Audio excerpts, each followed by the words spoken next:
당신들 한국에서 뇌물 받고 조작한 거지? 이 결과가 도대체 말이 된다고 생각해요? 한국 핵도 없는 나라인 거 모르세요? 올해 전 세계 145개국 중 전 세계에서 가장 강력한 국가 순위가 얼마 전에 발표되었습니다. 이 결과 발표는 이 큰 회사의 앞날을 결정하는 가장 중요한 발표였기 때문에 모두가 그 결과를 긴장하며 기다리고 있었다고 합니다. 하지만 이번 결과를 확인한 프랑스인들은 결과를 보곤 모두가 심각해져 머리를 감싸곤 어떻게 해야 하냐며 우선 긴급회의를 소집하기로 했는데요. 그들은 자신들의 결과도 믿을 수 없었지만 한국의 결과는 절대로 인정할 수 없다며 강력하게 항의하기 시작했습니다. 그러면서 결과가 조작된 거라며 전화로 윽박지르는 소리가 들려오는데요. 대체 어떤 결과를 본 거길래 이들은 이런 소란을 피우고 있는 걸까요? 함께 오늘의 사연 들어보도록 하겠습니다. 안녕하세요. 저는 프랑스 베르사유에 살고 있는 안드레사라고 합니다. 반갑습니다. 얼마 전에 저는 제 의도는 전혀 없이 갑자기 발령나서 가게 된 한국에서 그간 내가 살아온 전반적인 인생 전부가 얼마나 엉망진창이었는지 깨닫는 경험을 하게 되었고, 이 경험은 제가 여태껏 살아온 인생뿐 아니라 잘 다니고 있던 직장의 이직까지 생각해보는 계기가 되었습니다. 프랑스에서 그래도 중상류층쯤에서 태어난 저는 나름 엘리트 과정을 그대로 거치고 유명하다는 코스를 지나 방산업체에 취직하게 되었는데요. 취직과 동시에 많은 성과를 내며 드디어 제가 바라던 우리나라를 대표할 정도로 유명한 N사로 이직까지 성공하며 나름 친구들 사이에서도 승승장구하고 있던 중이었습니다. 다른 친구들보다 훨씬 더 많은 연봉을 받으며 나름 제 삶에 크게 만족하고 있었죠. 분명 친구들 사이에서도 가족 내에서도 저는 꽤 잘된 케이스 중 하나로 불리는 성공한 삶이었는데요. 문제점을 깨닫기 시작한 건 집을 나와 독립을 하면서 부터였던 것 같습니다. 저에게는 아주 오래 사귄 남자친구가 있었는데요. 이제는 둘의 미래에 대해 더 나아가기 위해 집에서 나와 살기로 했어요. 최근에 계속 서로의 소원해지고 멀어진 것 같은 기분이 들었거든요. 그래서 저는 둘만의 시간을 늘리기 위해 어차피 곧 결혼도 할 사이니 미리 함께 살자고 했죠.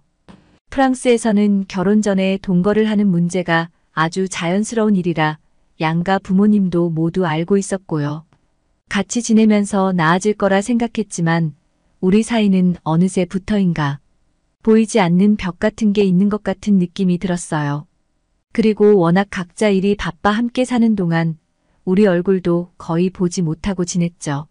저는 우리 관계의 회복을 위해 남자친구가 좋아하는 음식도 하고 기다려봤지만 그때마다 타이밍이 어긋났던 건지 만나기가 쉽지 않았는데요. 저는 우리 관계를 회복하고 싶었는데 그게 쉽지 않았어요.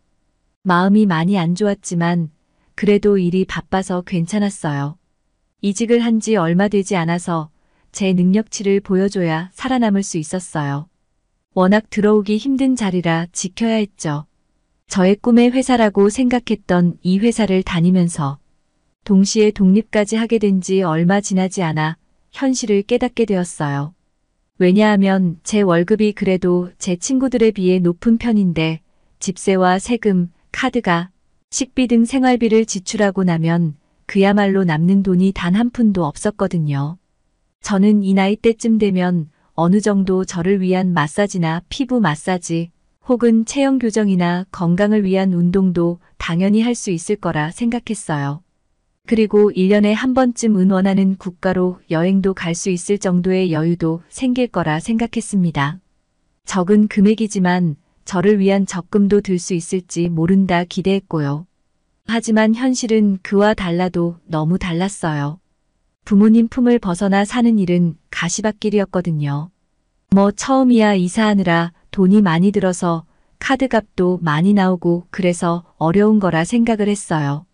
시간이 지나면 제 상황이 조금은 나아질 수 있을 거라 생각했던 것과는 달리 갈수록 프랑스의 물가는 높아졌고 프랑스 경제처럼 제 삶도 곤두박질 치는 듯 했습니다.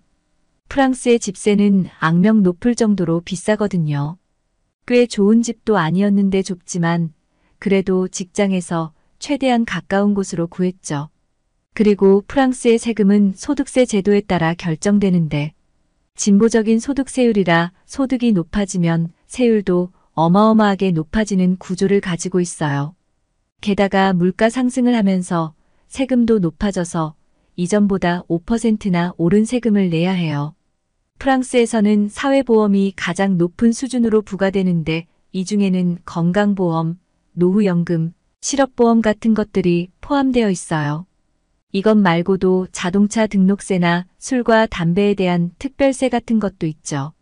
왜 이렇게 세금을 많이 걷냐면 프랑스에서는 사회복지를 높게 제공한다는 이유라고 하는데 사실 아직 저는 젊어서 그런지 복지가 얼마나 좋은지 잘 느껴지지는 않았어요.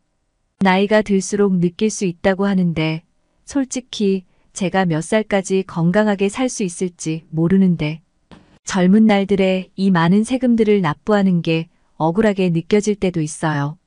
프랑스는 사회적인 평등을 추구한다는 말로 국민들에게 어마어마한 세금을 내게 하지만 실제로 고소득층에게 너무 많은 세율을 부과하니까 그래서 사실 프랑스의 진짜 부자들은 이민을 많이 갑니다.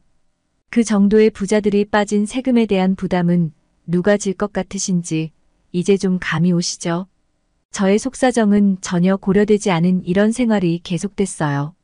정말 화가 나는 게 원래 남자친구와 생활비도 월세도 반씩 부담하기로 했거든요.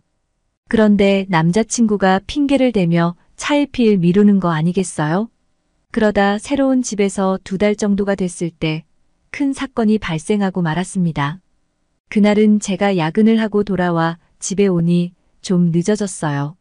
오랜만에 남자친구와 집에서 요리를 해 먹으며 소중한 데이트를 하기로 한 날이었어요. 저도 그러고 싶었지만 갑자기 결정된 야근으로 인해 제가 약속을 못 지키게 된 거죠. 미안한 마음에 원래 예정되었던 시간보다 훨씬 빨리 끝내고 집으로 달려가게 되었습니다. 미안하다고 깜짝 놀래 켜주려 했는데 문을 열자마자 본 광경은 충격적이고 순간 오바이트가 나올 것처럼 온몸이 떨렸어요. 신발을 벗으려 바닥을 보는데 제 인생에 처음 보는 낯선 여자 신발이 보였습니다. 순간 5만 가지 생각이 스쳐 지나갔어요. 내가 이런 신발을 샀던가? 이게 그럼 왜 꺼내져 있지? 아니야. 이건 내 거가 아닌데? 내 선물인가? 누가 온 건가? 빠르게 많은 생각이 머릿속을 스쳤습니다. 그러고 떨리는 다리로 집 안으로 들어갔죠. 제 눈앞에 펼쳐진 광경은 정말 아직도 제 인생 최악의 한 장면으로 기억에 남았죠. 저의 집에서 저의 남자친구가 다른 여자와 함께 데이트를 하고 있었던 겁니다. 제가 산 저의 소파 위에 앉아 다정하게 앉아있는 둘을 보고 정말 화가 나더라고요. 그간 우리가 왜 그렇게 멀어진 건지, 벽이 느껴졌던 건지 이유에 대해 깨달을 수 있었어요. 더 화가 나는 건 남자친구의 뻔뻔한 태도였습니다. 우리가 결혼한 사이도 아닌데 무슨 문제냐며 월세를 내가 반은 내기로 했으니 반은 자기 공간이라면서 어이가 없는 말을 했죠. 그렇게 저의 연애는 그날 이후 막을 내리게 되었습니다. 저는 내쫓듯 그 자식을 제 집에서 내보냈어요. 복수의 한 방법으로 그와 관련된 모든 물건들을 찢고 폐기해버렸죠. 그런데 제 행동에 엄청나게 화가 났나 봐요. 그도 저에게 복수를 한다면서 어떻게 했는지 아세요?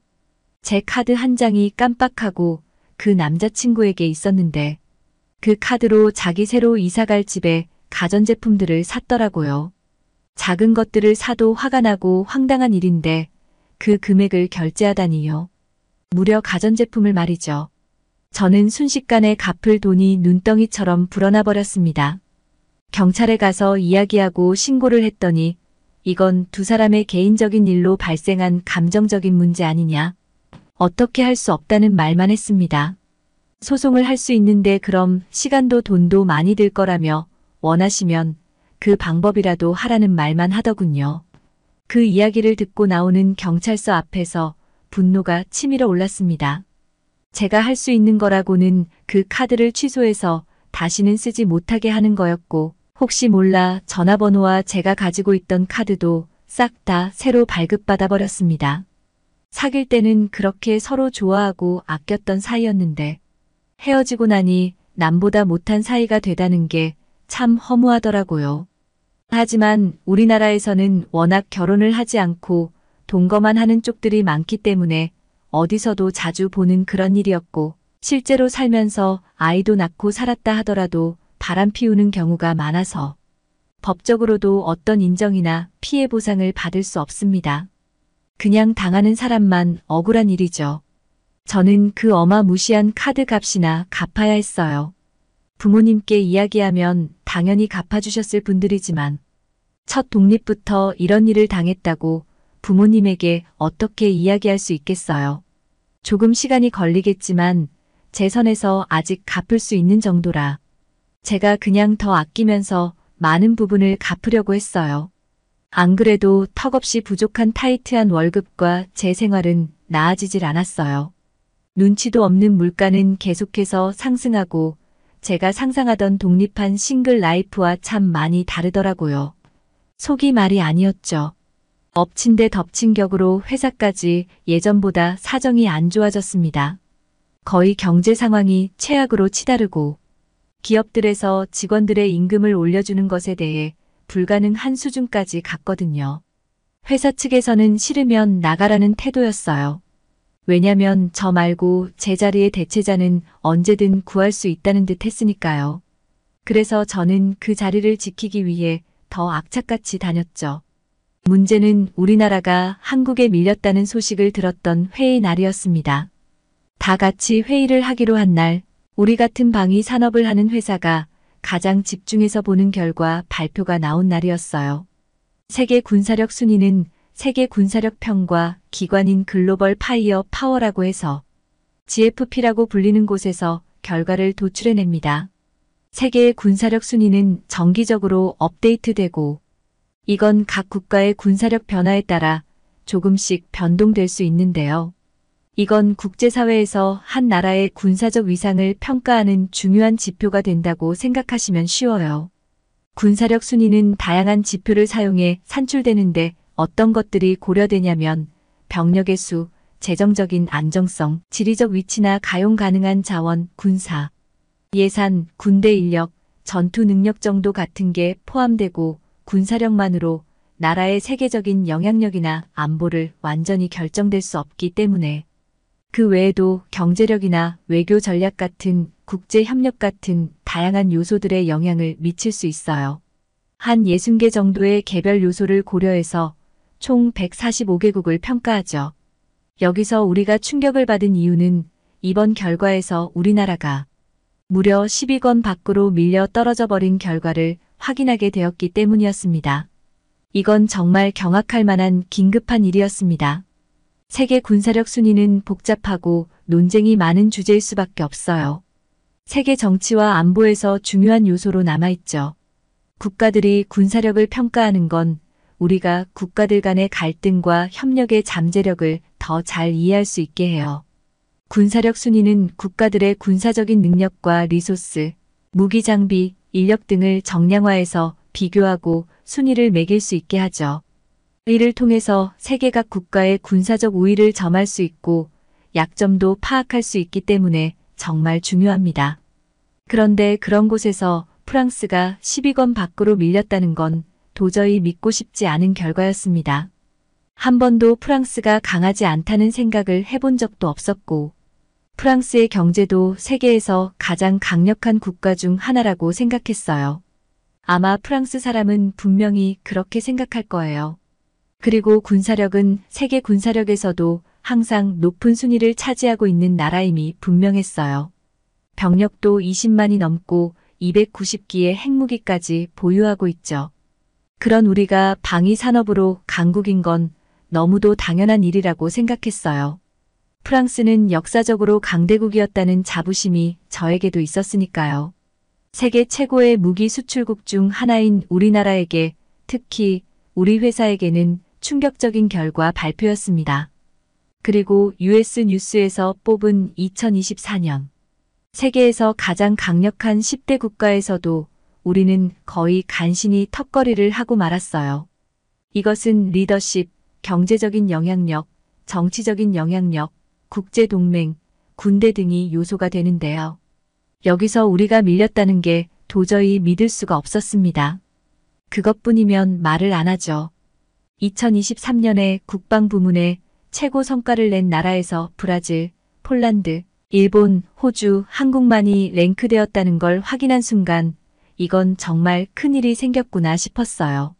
이런 결과는 방산 산업에는 지대한 영향을 미치거든요.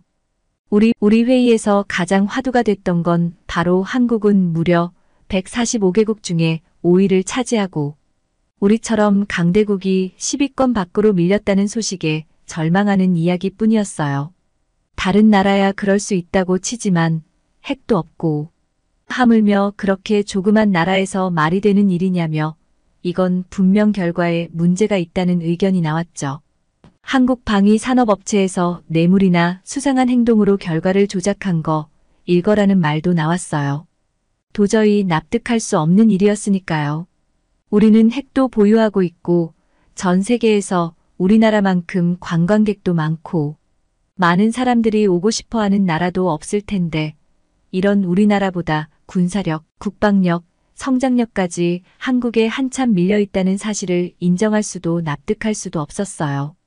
우리는 글로벌 파이어 파워에 민원까지 넣어 핵도 없는 조그만 나라에서 우리가 훨씬 선진국인데 어떻게 이런 결과가 나올 수 있냐며 강력한 의의를 제기했습니다.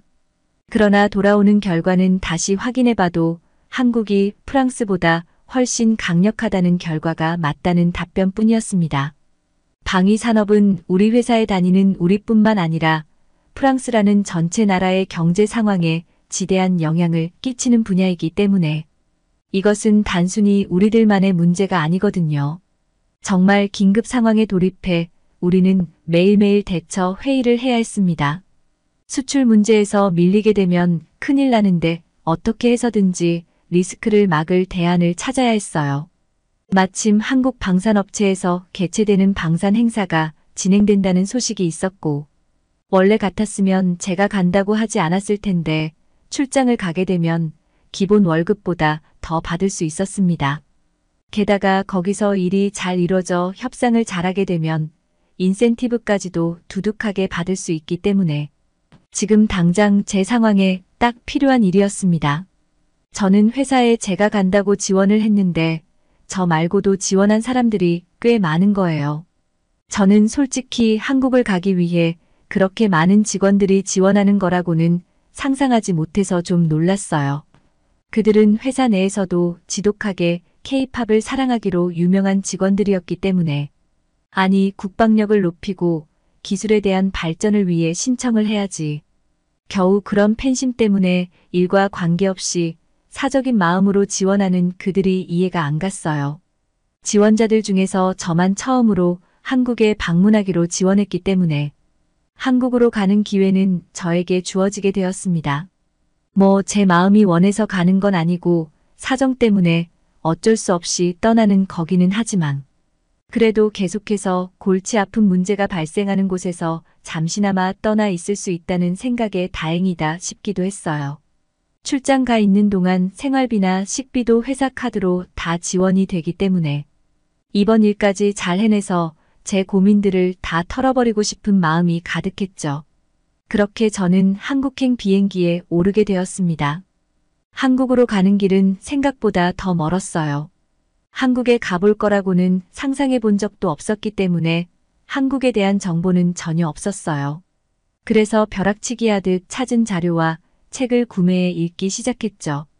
한국에서 유명한 것들을 미팅하는 한국 관계자와 이야기할 때 모르면 안 되잖아요.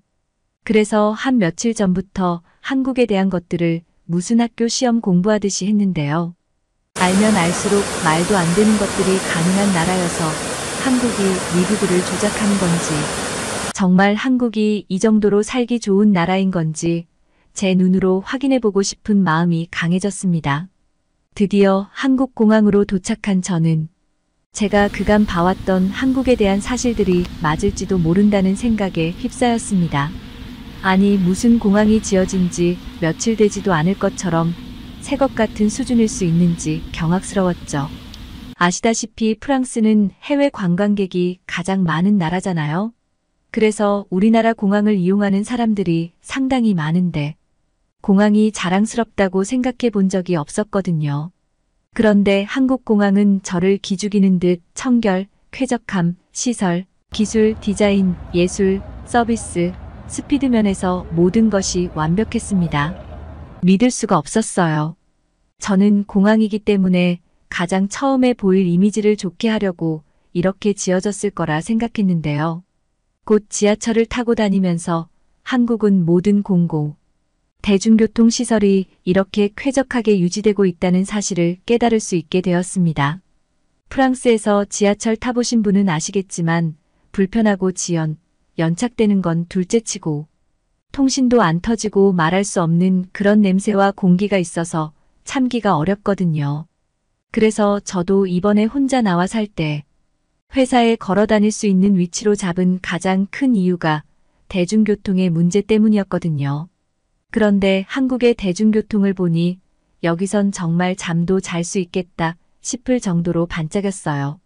모두가 휴대폰을 해도 통신이 가능했고 무료로 와이파이까지 사용할 수 있었는데 그 속도가 정말 대단했죠. 우리는 공용 와이파이가 무료로 잘 없는 데다가 만약 있다고 할 경우에도 사용하게 되면 사진이나 동영상 하나 메시지로 온 걸 받기가 쉽지 않아요. 한국이 IT나 통신 분야에서 엄청난 기술력을 가진 삼성의 나라라는 건 익히 들어 알고 있지만 이 정도일 줄이야 처음 겪어보는 저로서는 당황스럽기만 했습니다. 더 당황스러운 일은 이제 또 발생하게 됐어요. 제가 가야 할 곳은 신도림이라는 역이었거든요. 그래서 쭉 가고 있는데 갑자기 저 멀리서 군인들로 보이는 사람들. 무리가 우르르 열차에 타는 거 아니겠어요? 저는 순간 겁이 나고 무서웠습니다. 프랑스에서는 이렇게 많은 군인들을 한 번에 일상에서 마주한다는 건 어떤 위험한 상황을 맞이했다는 소리거든요. 저는 침을 꼴깍 삼키며 다음 지하철역에 내리려고 준비했어요. 하지만 주변을 둘러보니 저 빼고 아무도 개의치 않아 하는 걸 느끼게 되었습니다. 황당해서 어떻게 해야 할지 모르고 있는데 그런 저를 유심히 보고 있던 한 한국인 신사분께서 유창한 영어로 처음엔 놀랄 수 있는데 그냥 휴가 나온 군인들이에요. 걱정 마세요라는 말을 했습니다. 저는 휴가 나온 줄 어떻게 아세요? 저 사람들과 아는 사이예요? 라고 저는 의아했어요. 아니 갑자기 대뜸 와서는 그들이 휴가 나왔는지 어떻게 알아요? 약간 경계할 수밖에 없었어요. 그런데 그 남성분은 저들은 해병대라는 한국의 해군인데 휴가 나올 때 입는 제복을 입었기 때문에 알 수 있다고 하셨어요. 저에게 설명해준 그 남자도 해병대 출신이라 잘 알고 있다고 했죠. 어쩐지 그 군복은 제가 알던 한국 사람들의 군복과 조금 다른 모양이었어요. 특이한 모자와 코트를 입더라고요.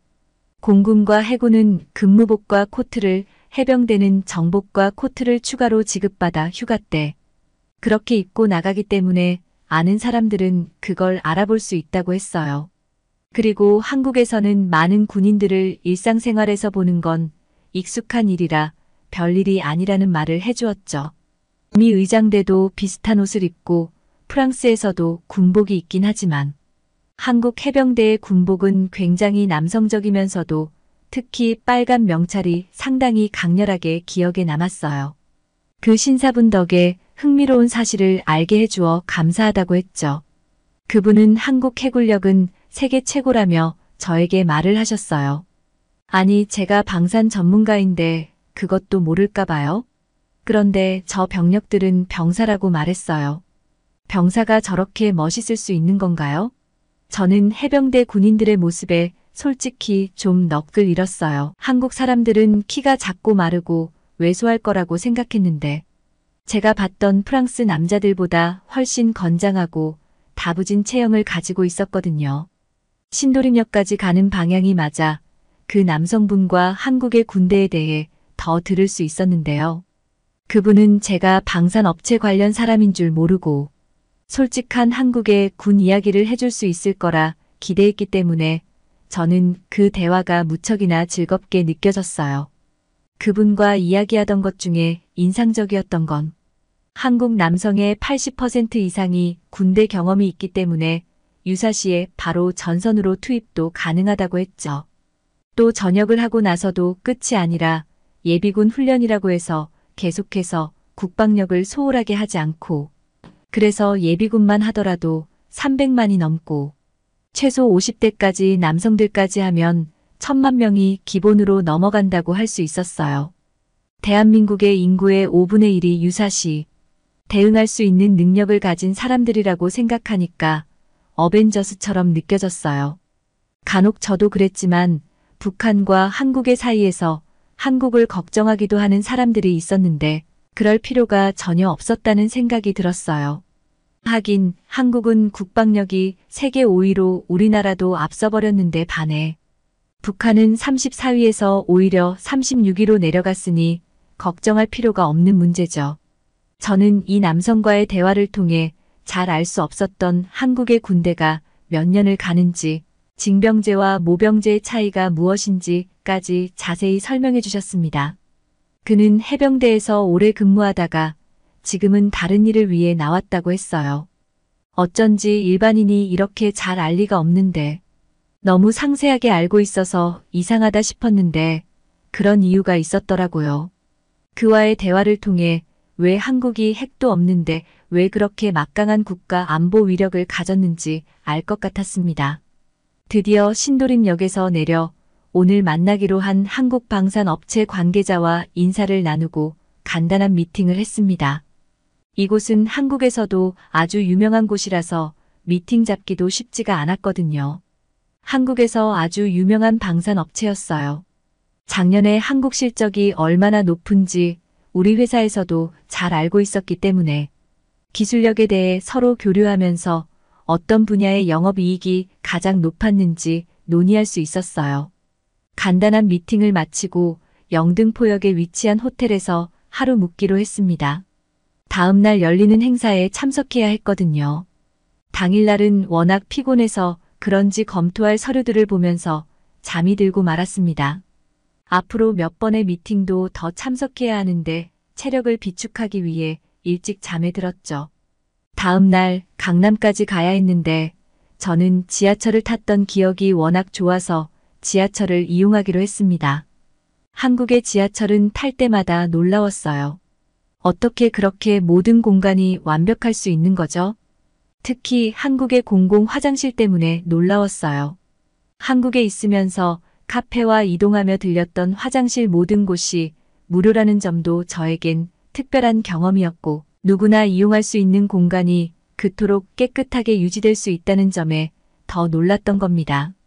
카페 화장실에는 제가 알기로도 굉장히 고급 브랜드의 핸드 거품 비누도 핸드크림도 놓여 있었는데 한국 사람들은 아무도 그것을 가져가지 않고 자신이 필요한 딱 그만큼만 이용하고 내려놓더라고요. 프랑스는 화장실이 없기로 악명이 높잖아요. 실제로 공용 화장실, 공공 화장실이 없는 게 맞아요. 가려면 돈을 내고 가면 되는데 아이를 둔 부모나 화장실을 자유롭게 참기. 어려운 노인분들에게는 어려움이 될 수밖에 없죠. 게다가 요즘은 또 고령화 시대로 접어들어서 노인분들이 활동하는 케이스가 크게 늘었는데 불편을 엄청나게 호소하고 있어요. 프랑스는 그 많은 세금을 걷어서 사람들의 복지를 위해 쓴다면서 한국을 안 본받고 뭐 하는지 모르겠어요.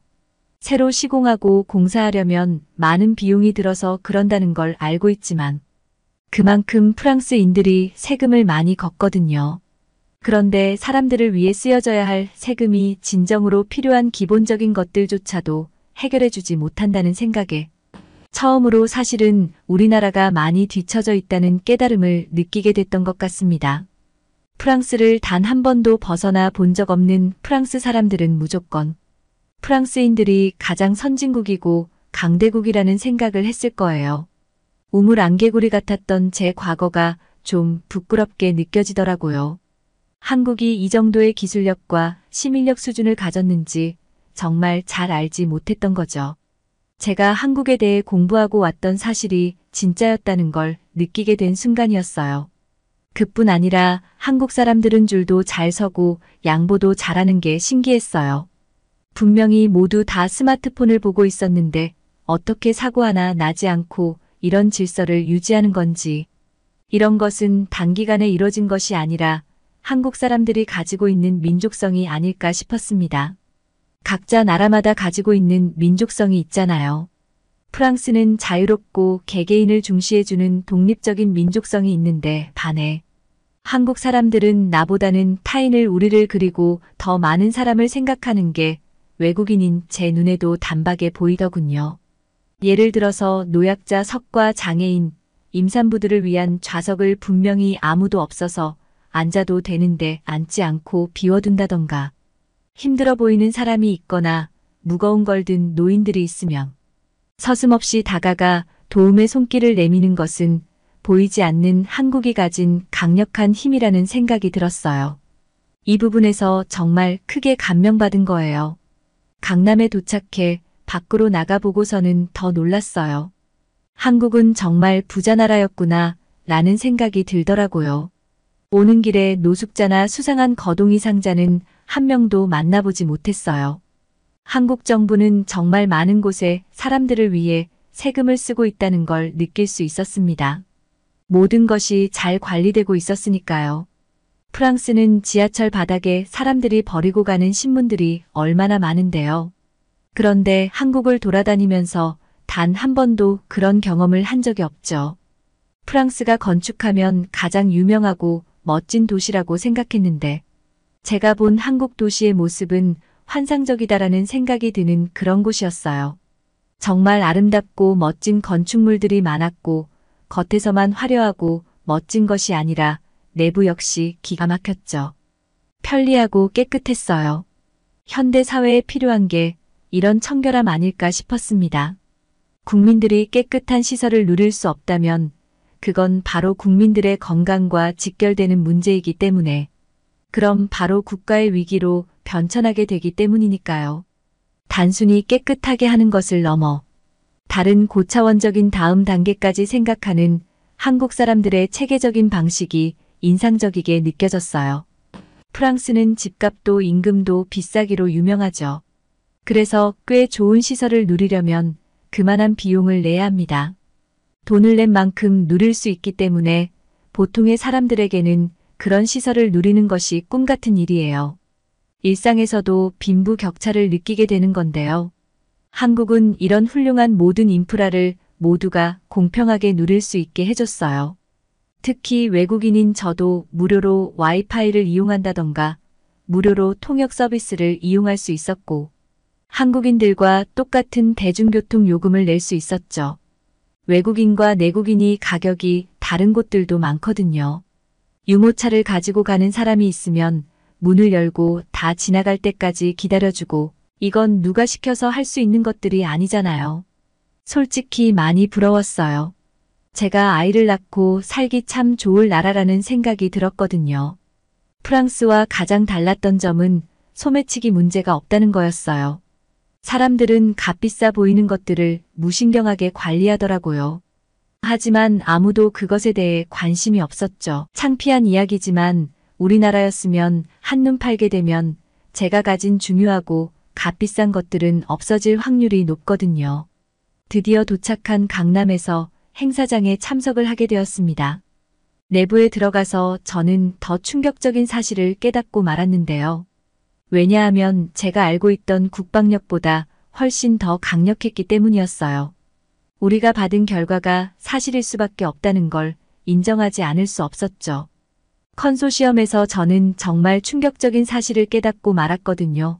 왜냐하면 중국 정부에서 말하는 허약하고 후진적인 한국군의 모습은 어디 갔는지, 한국군의 무기는 중국보다 질적으로 두 수는 위에 있었거든요. 한국은 50만 명의 현역군을 보유하고 있는 나라입니다.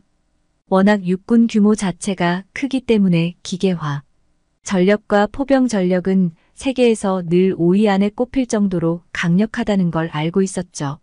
솔직히 이 정도 작은 국토 면적에 인구에 비해서도 매우 거대한 군사 규모를 가지고 있는 거거든요. 한국이 비록 핵은 없지만 이 정도로 높은 순위가 나왔다는 건 핵에 버금가는 막강한 군사력을 가졌기 때문이었죠. 또 한국은 휴전 국가답게 유럽 국가들의 모든 무기를 합친 것보다 훨씬 더 많은 양의 무기를 보유하고 있었습니다. 원래 한국은 해군이 세계적으로 유명하거든요. 그런데 최근에는 공군까지도 위력이 높아지면서 방산 수출 점유율도 계속 크게 늘어나고 있었어요. 한국은 핵은 보유하고 있지 않지만 그 어디에도 없는 강력한 미사일이나 전투기, 잠수함 같은 식식 무기들이 개발되어 있었죠.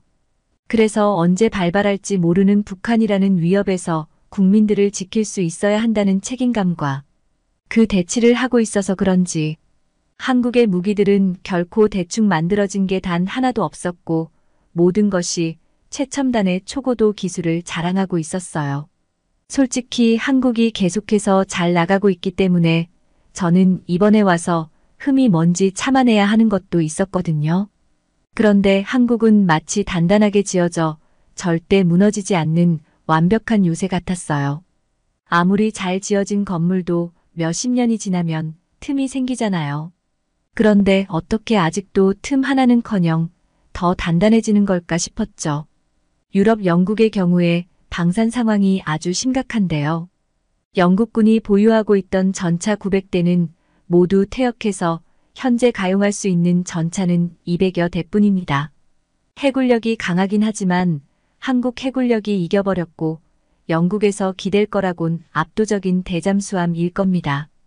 영구의 자랑이었던 챌린저, 이 전차와 자주포도 생산 능력이 상실되었고 군 감축도 있죠.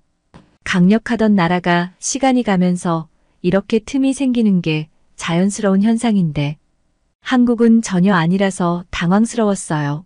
어떻게 흠을 찾아낼 틈이 조금도 없는 것인지 정말 대단하다 싶었습니다. 한국 방산업체가 주체로 개최한 이 행사는 한국에 대한 다양한 부분에 대해 알 수 있게 했습니다. 저는 흠을 찾는 게 아니라 배울 점과 벤치마킹을 해야겠다는 보고를 하게 됐습니다.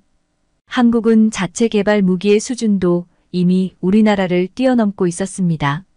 우리나라는 항공 개발 산업에서도 한국보다 훨씬 앞섰는데 어떻게 이런 결과가 나타날 수 있었는지 문제점을 깨닫는 주요한 계기가 되었죠.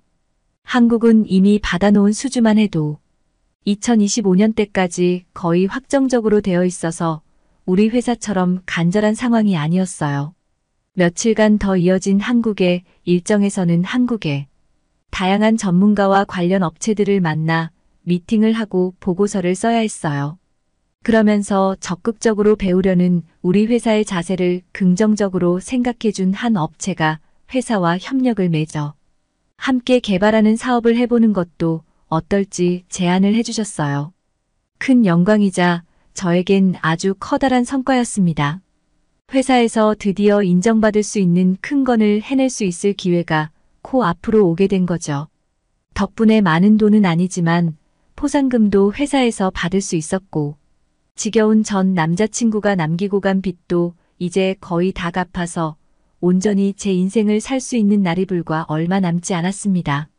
하지만 이번 독립계약 기간이 지나면 더 이상 연장은 하지 않으려고 해요. 왜냐면 한국에 가는 직원으로 제가 지원을 할 예정이거든요. 한국에서 그렇게 지내다가 프랑스로 돌아오고 나서 모든 것이 너무도 불편해서 우리나라에 대해 자꾸 안 좋은 생각만 들고 안 좋은 점만 눈에 띄었어요.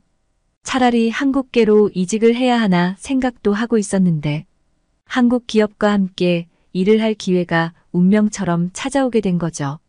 한국에서 지냈던 동안 한 번도 좋지 않았던 적이 없어서 이 다음에는 일도 하면서 한국이란 나라에 실제로 살아보면서 한국인 친구도 사귀는 진짜 한국 라이프를 경험해보고 싶다는 생각이 커요.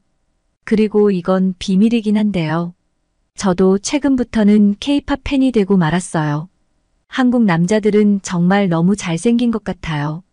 그래서 한국으로 가고 싶은 큰 이유 중 하나이기도 해요. 저의 새로운 인생을 응원해 주시면 감사하겠어요.